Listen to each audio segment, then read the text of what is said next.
because the three elements are growing massively in GCC. Yeah, And those are the future. I like those. If you've been given $50,000 to invest on a startup, what kind of idea that would be? I sold this solution that doesn't exist. You need to create it now. In terms of business operations, like, do you think the people would change, or the behavior of the people would change? The sort of the culture needs to continue to shift. It's going in the right direction. It needs to continue to shift in the direction of, hey, we're going to celebrate failure. How many startups are being selected by the incubators to be incubated? The country here is supporting a lot the ecosystem. If you believe that your idea is good, you will find an incubator for sure. How do you see MENA as a collective platform for startups? I think it's got a great future here, and I think the ecosystem, is growing. Oh, I think it's going to be a fun next 5-10 years here for sure. We gonna talk about the MVP.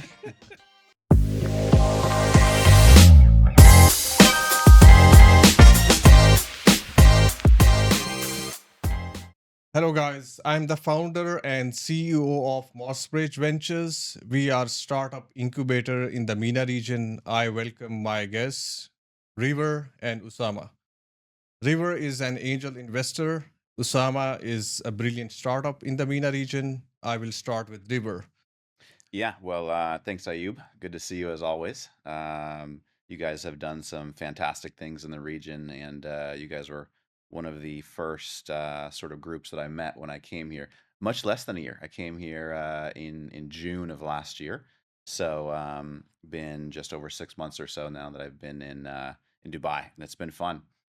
I was born in the U.S. I've been there all my life, pretty much moved around a lot. And my background is in entrepreneurship, startups, and consulting as well. Worked in management consulting for a few years.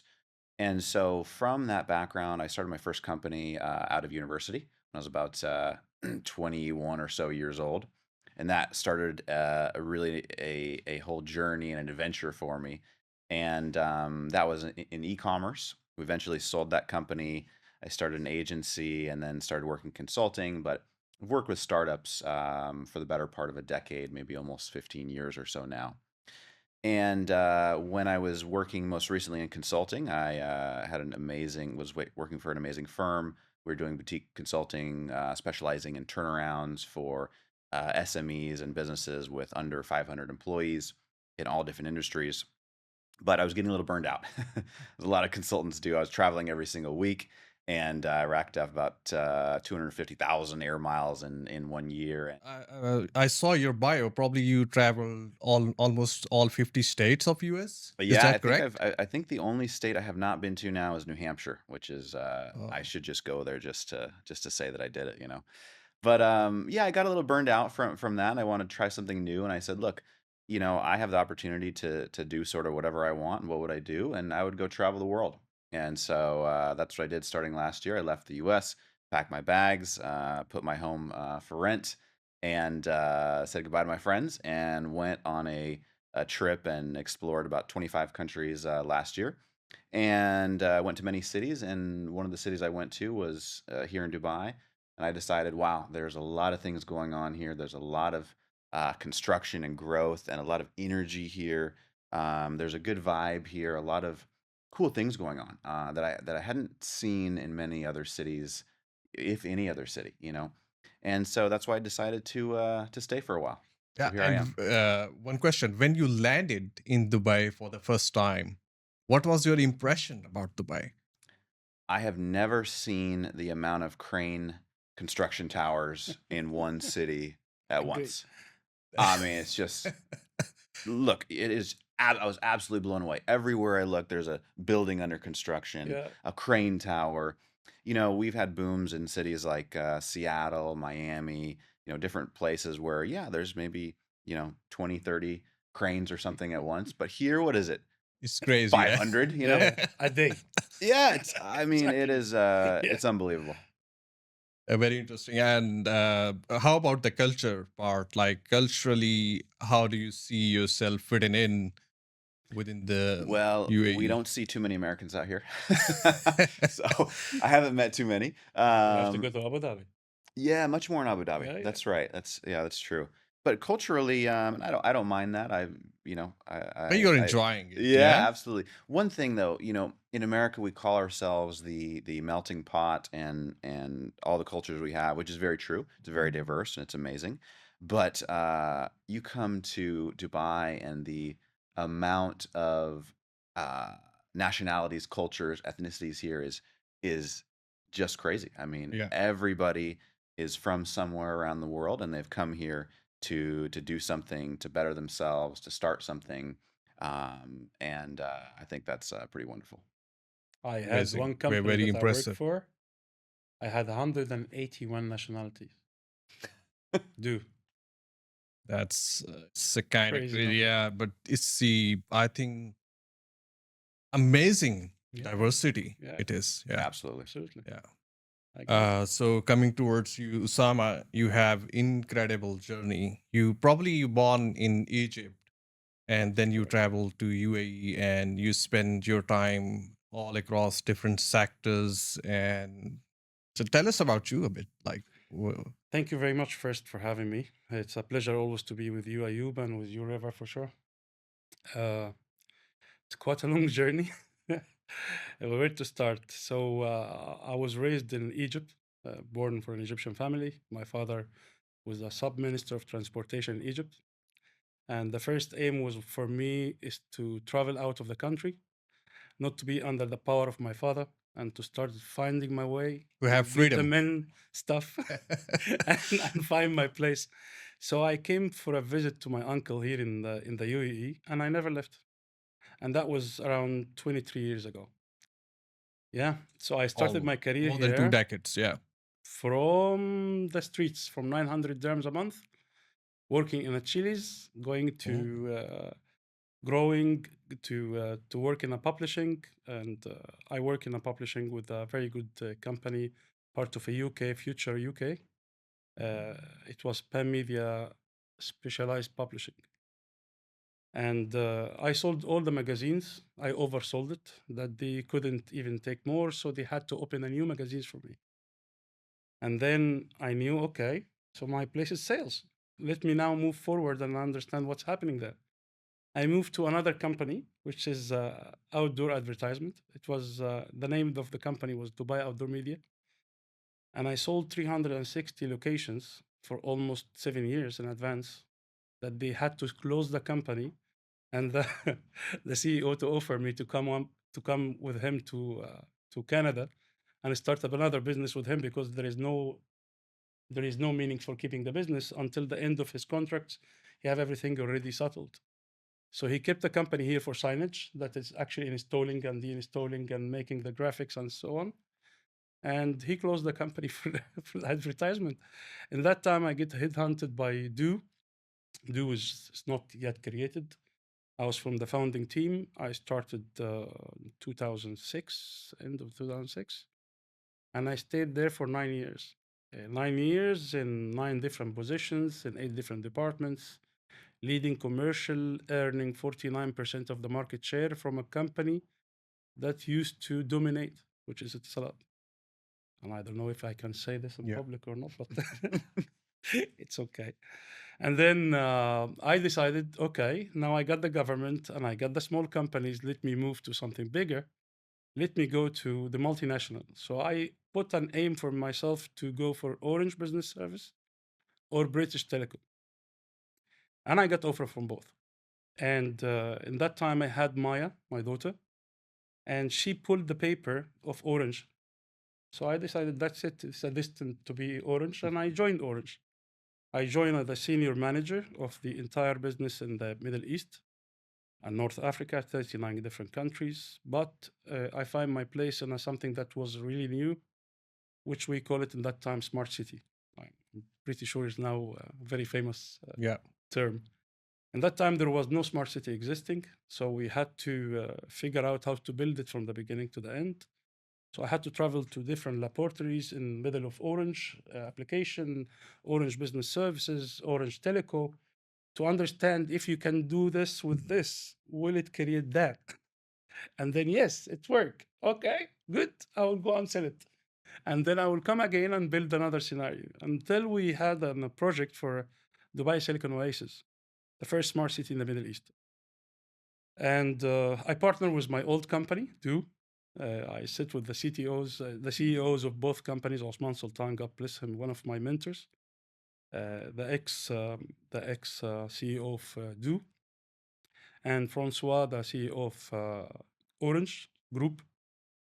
And we sit together, we settle the business, we close the deal, and it was one of the largest deals in the Middle East and North Africa and the history of telecommunication around the world. Around $18.9 million for a year, 360 companies included. I was the project director for it. And that was the end of Teleco with me. I decided to move to Concentrix, one of the largest user experience companies in the world, and the one actually create the back end of Apple. So all the applications of Apple in the old days used to be created by Concentrix. That time it was named Tiger Spike. Maybe you heard about the name. Sorry. And then I stayed there for another 3 years, and I said, that's it. Corporate is done for me. Let me start with startups. In the meanwhile, while all of this journey is working, I was actually from time to time picking up a startup, and I start mentor them and help them how to scale the business. And this is how I got to love the startup community and see how it works. And okay, let us do something there. And I started in the startups. Here I will interrupt you. Yeah. Sam, you are from the background of sales. Yes. All of a sudden you're jumping into the technical side, like the Commercial. tech part, like this So I was always technology commercial. startups. It's a completely different thing. Yeah. You're from sales. Yeah. You're going into technology startups, or you're mentoring them. What is the irony? I'm a mechanical engineer as a graduation. I never worked as a mechanical engineer. Never find myself there. I love cars, but I don't want to interfere with my hand. And then I moved to sales, as you said. I boomed in sales. I was one of the best sales ever existed in the Middle East. I had hundreds of certificates of recognitions from everywhere. But I always had the curiosity of understanding about everything else. So I have always interfered in due days in marketing departments, in the product market. They hated me because I kept selling stuff. And then I come tell them, okay, I sold this solution that doesn't exist. You need to create it now. And then imagine how many departments are shouting on me and screaming all the time. But I loved it. I loved scratching everywhere to understand something new. And here, this is the part which, when I find myself starting as a co-founder in one of the startups, and then I scaled it, I could scale it internationally, and it was EdTech in the early start. There was nothing called EdTech. What was your motivation to jump into technology startup and initiate that, and how it was? What was the motivation behind how did it was initiated, and who was with you? When you are in a corporate, you have a lot of constraints. You have a level that you reach to, and you cannot grow fast more. And what is the end of corporate? You're gonna be a CEO of a company. You stay a few years, and then you leave. What else? And I have got the biggest company in the world in telecom. I have got the biggest company in the world in UX. The governments. I got all the experience I need to build my own thing, right? And I didn't want to build something without tech because I'm tech freak all my life. So I want something integrating with tech as well. Yeah. And this is as a non-technical founder, how do you see yourself fitting in? What was the problems that you come across? Now you can ask our CTO about this. So I interfere in every tech exist. I know a lot about tech. I don't code myself. Yeah. But I am the one who's, for example, doing the whole integrations. How long did it take you to grasp it takes the whole more thing? time, but I'm very happy with it. I'm very happy taking time to do it. It's such a pleasure to be dealing with tech. For example, we are 3 founders in my current startup. One of us is tech, the CTO. Yeah. The other one doesn't relate to tech by any chance. And the third one is in between both of them, right? And one of them is hyper, one of them is very calm. And I'm in between again. So this is the magic of startups, right? You get to know people, you get to have chemistry between you to build something that unique. Yeah. And finding a problem in the market and start solving it, it gives you the same pleasure like you are selling the biggest deal of your life. So when I feel that I'm solving a problem for anything, for it's even niche or a general problem, it makes you feel pleasure. It makes you feel that you achieved something. And that is what I'm always running behind, honestly. Yeah. Very, very impressive story. Thank you so much. And you're trying to find your call, isn't it the case? Yeah. Like you're switching, transitioning very quickly from 6 different and verticals, yes. every time you need to start from the scratch. Correct. Isn't it the case? Like you 6 switch different from verticals, industries, then 100%. Startup is like it's the crazy- Gen Z game I was where going you to have get a into lot the of force in energy. that time. Yeah, I was going to get, imagine you are getting almost 100K a month as yeah. a salary, and you leave all of this to start from zero. And that's a hustle, like struggle you're gonna make from the very beginning, and you have to But it's worth go it. through that. It's worth it. And I could have millions of options every time, every month. As of now, I'm getting job offers from governments, and I'm getting job offers from teleco, and I'm getting job offers from everywhere. I will never go back. That's Never go back. impressive, Usama. Really appreciate your Thank you, sir. great journey. So it's really impressive, River, to have you in the UAE. The way you shared your journey, it's really inspiring, and you work with a lot of industries, startups. The question is, where do you feel the difference between the startups in the UAE and in the US? A big one. I will give you the context. It is, in general, this is being said, like the startups in the US have more maturity than the startup in the MENA. You have been working with different startups in the UAE. How do you see that difference between the Yeah. I both? mean, it's true. I mean, in a lot of ways, I don't think it's really even fair to compare the markets. They're so different. I mean, the U.S. is such a large country, population wise. 35 times as large, something like that. Um, and so, and the industry in Silicon Valley and everywhere around the U.S., New York City, and everywhere has been around since the 70s, right? So, the VC market is very mature. The startup market is very mature. Um, it's grown a lot. It's gone through many different phases. We went through the dot-com bubble of 1999 to 2001, when basically every startup was just placing a .com after their name, and they would have a 100x valuation overnight, and then everything blew up. And then obviously we had 2008 and everything else. So it's much different, right? Here, specifically in the UAE and maybe in GCC and MENA in general, I mean, it's a nascent market.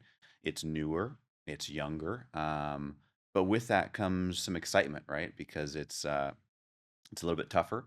The VC side of it, especially, is much newer. There's not that many VCs operating here. There's some homegrown and now some interest from abroad that's just sort of happened in the last few years from what I can see, and maybe even just the last 3 or 4 years. And so now you are having some of these VC funds now raising their maybe second fund. There might be a third fund from some of these guys now, but a lot of them are just on their first fund still, right? So they're just figuring out how to invest in the region. Who do we invest in, and how do we actually make money here? And that's a fun process to be part of, because I was too young to be a part of that process in the US. So now I get to come here, and it's like stepping back, 20 years in time or something. And so yeah, I think it's got a great future here, and I think the ecosystem, is growing. I think the government is behind it. So I think it's going to be a fun next 5-10 years here for sure. I think so. There's no doubt about that.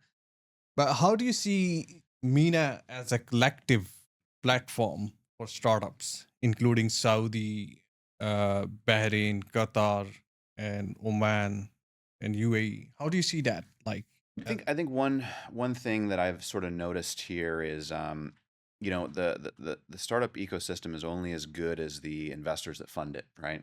And one thing that's interesting about here, and it's neither good nor bad, but I think the money here is a little bit more apprehensive to fund true innovation, right?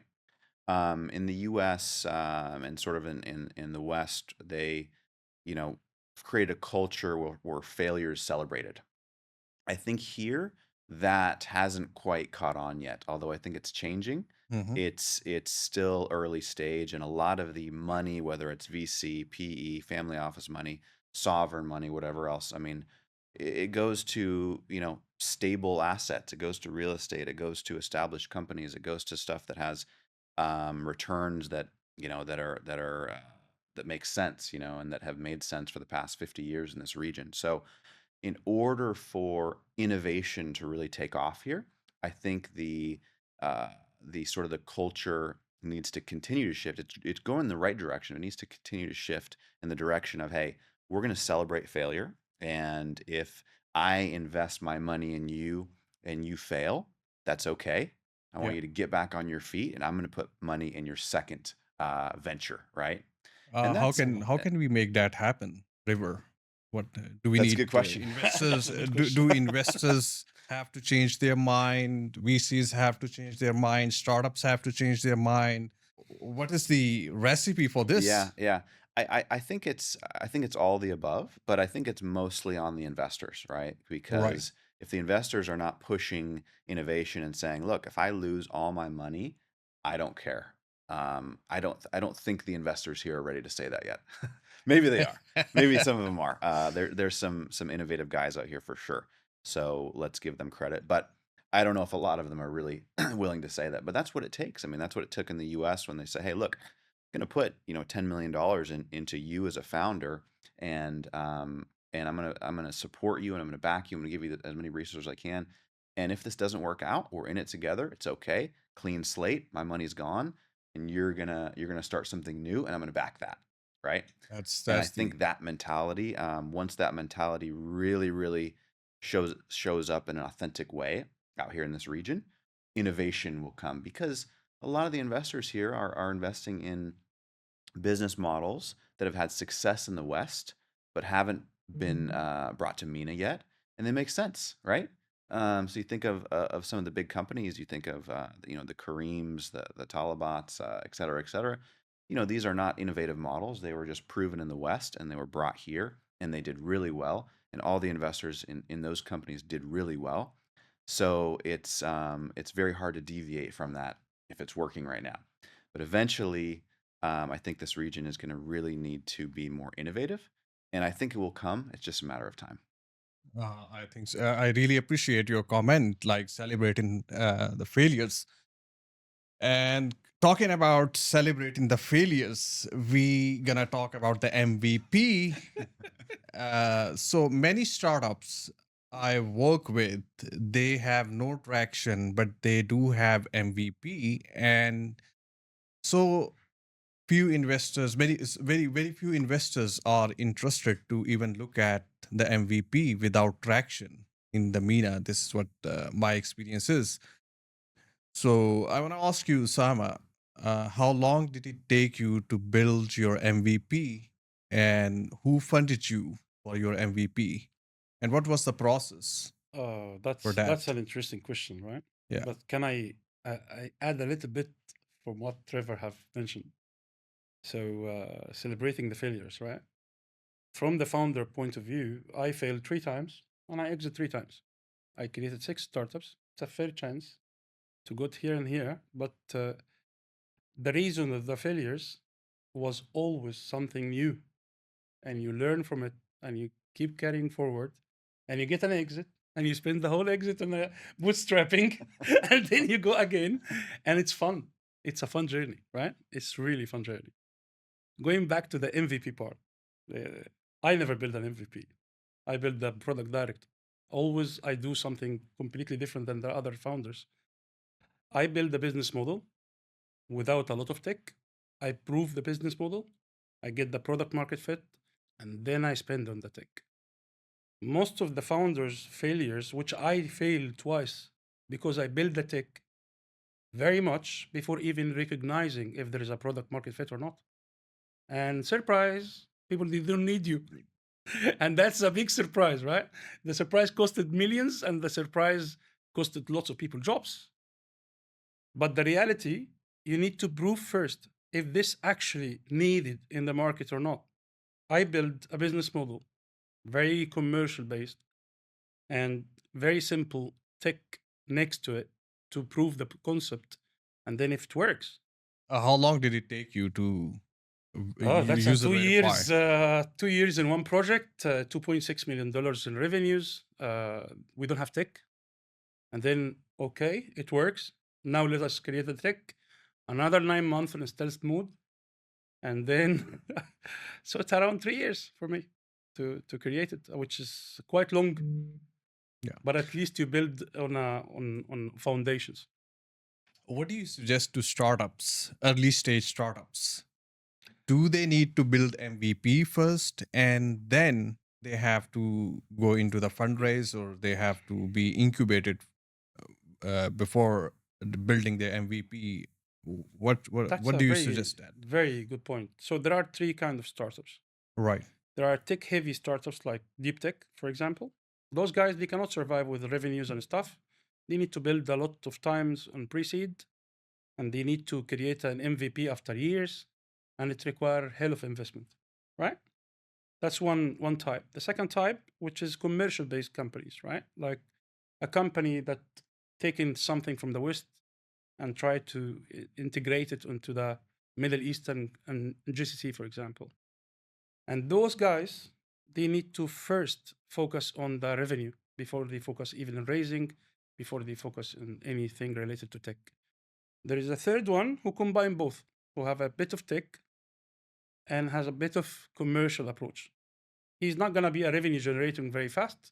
He need tech for it, but he's still trying to build something on the region. That guy, I basically, I'm from the third kind. So I immediately, the first thing I did is find an incubator, reducing my cost to the minimum, reducing it dramatically, getting lots of how do you call it, free credit from everywhere, Google, Microsoft, Yandex, everywhere.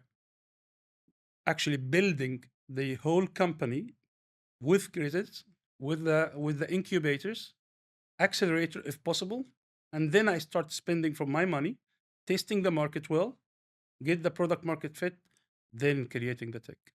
But the question is, how many startups are being selected by the incubators to be incubated? Very Oh, few. Very very few. few. Yes. Where the rest of the startups would go? Where would? There are What's your there are suggestion? good incubators around the country, and the country here is supporting a lot the ecosystem.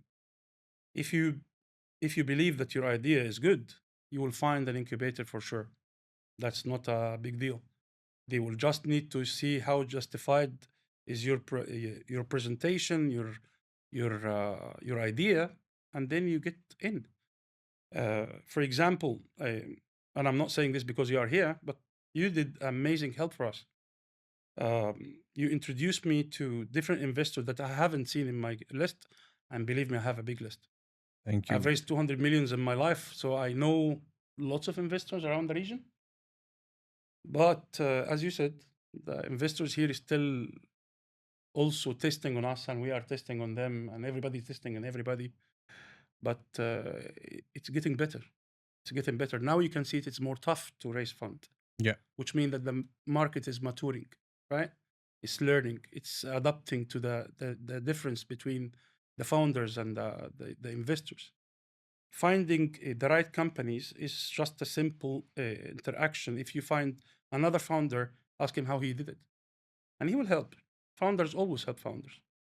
And finding companies like yours or incubators like the government incubators, it actually cut that way shorter, way shorter. Yeah. Right. And interestingly, because I'm helping startups to raise funds from pre-seed to Series A, and I was trying to increase our chances of success for the startup. So I was looking on different models of fundraising, and one of the successful model is connecting founders with a successful founders.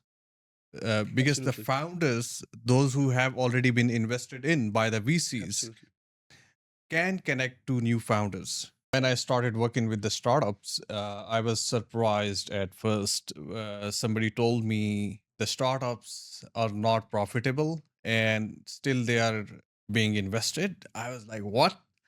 Is that real? Because I came from the background of financial audits, Can you introduce me to consultancy. his investors? That And would be a great idea. I never That would be saw great. that happening, and I said, okay, that's real. But that was the real. But I started working with It the is startups, existing. and It they exists. never they've been invested on. But since last 2 years, there has been conversation around unit economics and profitability. I thought like now they realize something and they're not being crazy and they're thinking about that. But still, I believe that for the early stage startup seed, pre-seed, they can identify their numbers to some extent. Like you develop a business plan and financial plan for any business you plan to start. Absolutely. You have to develop some plan. You cannot execute 110%. You can measure 20-30% of the total plan to succeed, but you need to have something. The problem is that the early stage startups, they don't plan at all, and they believe that investors will put in money without any plan It's a good and they dream. will go. It doesn't work like that. It's a good dream. Where would you spend your money? Yeah, Then exactly. I'm giving you $1 million. How would you spend that? Do you need a plan, or you say, okay, it's the money, let's just start? I have seen this how would kind of that money go? as well in the UAE, right? So in UAE, Yeah, you get money. The problem is how you're gonna use it, right? yeah, How you're gonna build, what you're gonna build, and how long you're gonna keep playing the game. So if yeah, it's a game and you're gonna get one-time fund and you get 100K, investors are gonna watch you. They're gonna see yeah. clearly what you're gonna do with the 100K. If it's gonna be spend it in yourself and in your car, or you're gonna spend it on a startup, and what you're gonna do, right? So it's very obvious. It's become Yeah, the world becoming very obvious yeah, that the people cannot hide lots of things, cannot fake lots of things. Lots of people they're trying to hear and right and left. There are founders that they don't know much, yeah, which is fine. I give myself every week 1 hour mentorship in N5 and Misk in Saudi for free. I don't get anything. Just for me, it's important to actually teach those young guys to really face the reality from the beginning, because I don't want him to lose like me for 3 times, right? I want him to be a winner from the day one. yeah, yeah. And it's not that easy. It's if everybody think that this is an easy life, that he can do this out of somebody else's money, please introduce me. The I would first love to. question I do ask startups: are you willing to put in your money in your startup? Do you believe in your idea? And this is a good test. Do you believe in your idea or not? Or are you just looking for the Exactly. money? Exactly. This is, I guess, it's a good test. Yeah. Talking about money and investments, River, if you had to invest in any startup in the MENA, Hmm. or if you've been given $50,000 to invest on a startup, what kind of idea that would be?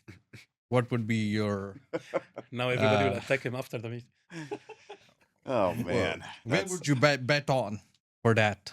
wow. I mean, it's like the most impossible question to. I mean, there's so many variables, right? I mean, the idea is one of them. The industry is one. Obviously, the founders, the team. I mean, you can have an amazing idea and a not good team, terrible team, and that doesn't work. You can have an amazing idea in the wrong industry or in the wrong market. That's a question that I don't really know. I mean, to be honest, if you, Ayub, were to give me 50K right now, Yeah, I would probably start a fund and go That's very off smart. and use that 50K to go find a few million more and then maybe we can invest in a bunch of startups. So if you like this idea, let's do it together. Let's do it. Let's do it. I'm on. We can build a mini VC. Yeah. So Exactly. probably investing in 5 different ideas, 10K each, and I love this idea. test by it the way. out. There we Can go. I say something here? Yeah, sure. So I got my second fund, thanks God. I almost closed a quarter of my round within a month, which is a good timing. Nice. So I got 100K from a specific VC, which I will not mention the name, but this VC is one of the smartest I have met in my life. So they get a nice conditions with you as a founder to sign. They have the privileges in a lot of things, and they give you 100K. So every startup gets 100K. How many of them will fail? 50%? 60%? But 1% will be a unicorn, right? Yeah, for 1%. sure. Hopefully. For sure. Yeah, and this is a very smart and new VC model, right? Very small amounts, dedicated, and spread it all over the place. Yeah. And then wait and see what's gonna be the return. You're gonna invest, as you said, in a team combined with the founders, combined with the what do you call it, the market, and combined with the product. So you're combining the 4 elements, and if this is the winning team, 100K is that. So let us test what you're gonna do, right? Yeah. And it's a big opportunity. I will do 100% like you. I'll take the 50K and I will start a VC. This is the time. Yeah. This is the time. And the Middle East is growing super fast. And if I have the 50K, and the first investment I will invest it from my VC will be in oil and gas, in hospitality, or it will be in fintech, because the 3 elements are growing massively in GCC. Yeah. And those are the future. I like those. Impressive analysis, Osama. Thank you very much. So I was listening to one founder, a successful founder, a unicorn already, and he shared his secret about investments. And he said, like, I do analysis based on this philosophy, like what would not change in the next 10 years. Oh, And that is Mhm. the philosophy. I will mention the name, but I don't want to make you biased towards that. So what do you see in the MENA? What would not change in the next 10 years? Go. You've been here. You've been here longer than Oil me. and Please. gas. You've been here longer than oil me. and Please. gas will not change. Electricity is coming, so think green, right? Hospitality, it will never die, because Egypt and Saudi and UAE, which is the largest 3, they are completely focused on hospitality, right? This is the other side of oil and gas. Fintech is growing massively in the region, massively. It's the speed of how it grows in my head. It's bigger than US. I know that the US, they're investing a lot on this, but the amount of startup opening here in fintech and in India on this region is, I heard 26,000 startups in last 3 months alone started fintech product. So this is the point. But back to you, please. Yeah, I mean, I agree with those in terms of industries for Yeah. sure. And if you step back and you look at, what will not change in terms of probably ever, you can look at something like Maslow's hierarchy, where I mean, people will need shelter, people will need food, people will need, family. People will need jobs or a way to make an income, and people will need connection, right? And so if you go back Absolutely. to just looking at sort of human needs in general, those will not change. I think many things it will change in terms of technology and those types of things, but I kind of like the philosophy that you're talking about. I'd be interested to know what what that guy is building, right, in terms of these things. Amazon founder. Okay. Yeah, he's a Jeff. unicorn, definitely. Jeff. Okay, yeah. I mean, that's what he's built is something absolutely incredible, right? Yeah. But I mean, you just go to, I've been looking at some startups in construction, for example, right? And the way we build will continue to change. Actually, it needs to change. It's one industry that needs to be Yeah. Yes. disrupted on a lot of levels, and it is. But we will always need to build things, Yeah. infrastructure, housing, etc. But so that will never change. But what will change is how we build, right? What materials we use, how we can be more environmentally friendly, how we can be more efficient, how we can build environments that are more friendly to pedestrians and these kinds of things, right? So construction will always be there, but the innovation Agreed. lies in how we go about that, right? And so I think there's a lot of opportunities there. To give you an example. In terms of business operations, like, do you think the people would change, or the behavior of the people would change over time if we talk about the human psychology of operating the business or running the operations? Would that change, do you think? I mean, I think human behavior and human psychology probably never change. Yeah. That's probably going to be, Or the people. work behavior, work ethics? There obviously are behavior change, such as running remote companies now, and not being face to face. Yeah. Those are changes in behavior that I think we're going to see continue in different interesting ways. You can now have completely decentralized teams and decentralized services, and these all create interesting behaviors about running a business that didn't exist 10, 20 years ago, I'd say. So I think those things will change in how technology and different things is enabling us to build companies in different ways. I mean, it is basically collapsing the cost and the time it creates to build a company, right? To create a startup, right? Those things are changing extremely rapidly. Now, the human behavior in terms of the things that we all inherently have, such as ambition, greed, you know, um, um, these different things, I think those will always be there. But how we build companies, I think, is changing very rapidly.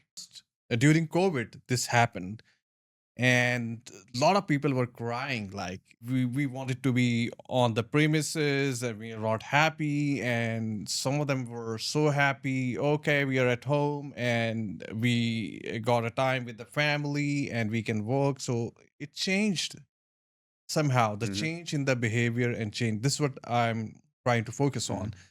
But in the future, where do you see this going in terms of, like, startups are the primary engine of this change Hmm. that's gonna happen because of the technology?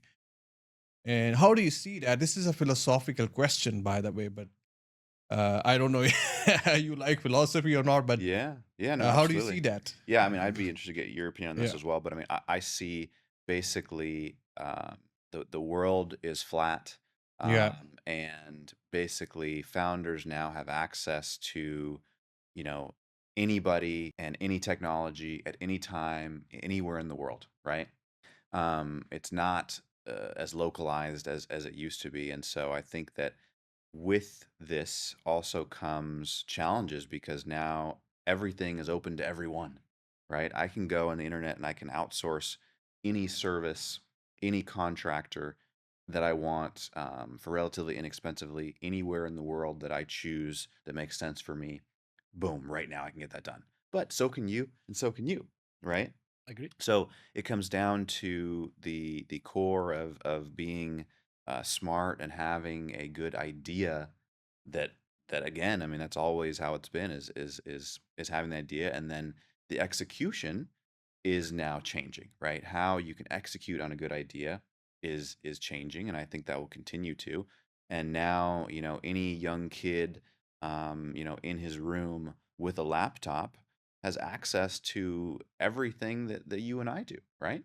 And so if they have an idea and they're able to execute on it better than you or I, they're going to win. Yeah. And that flattens out everything, and I think that's beautiful. But I'd be interested to see what you Yeah. think on building Uh, teams remotely and those kind of things. Absolutely. I have a full team digital from Egypt. This is the simplest answer.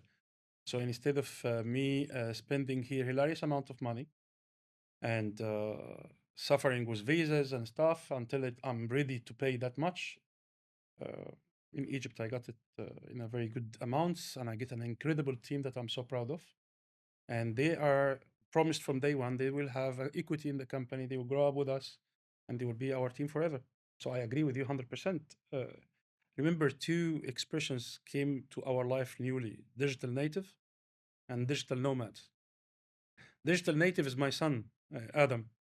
Since he's 4, he can code, he can watch games, he can create games, and he can do magic that I will not even be able to understand. I, I actually give them in the last summer for Adam and Maya. I have Adam 10 years and Maya 16. I put both of them with me in the company to see what they are going to do. So Adam was producing 5 videos a day using an AI from 3 different websites. Imagine. This is an answer for everything you are looking for. Yeah. The digital nomads, I started seeing a huge amount of people traveling from the West going to stay in Bali and working forever there. And they don't want to work for a corporate or a startup. They just want to work as freelancers. I will take our base. I will continue in my own way. I will live the way I want. I am not obliged to work for somebody for 9 hours or 8 hours or even a startup or not startup. I don't want headaches. I want to be different, right?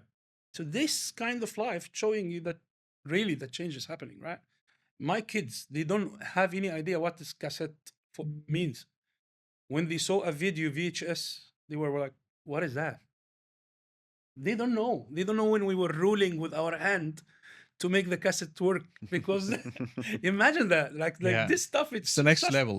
It's Yeah. the next level. So Yeah. you will see the changes happening, but I agree with you 100% on what you said. It's exactly touching the point. There will be a changes, but human is human. Doesn't matter nationality, doesn't matter the color, doesn't matter the relation. All of those stuff are parked because the people, they will remain the same. Thank you so much, guys. Thank you We very much. already exceeded the time, and we'll end here. Thank you so much, River. Thank you, Osama. Thank you. It was a pleasure. so Thank much. you very much. Thank you.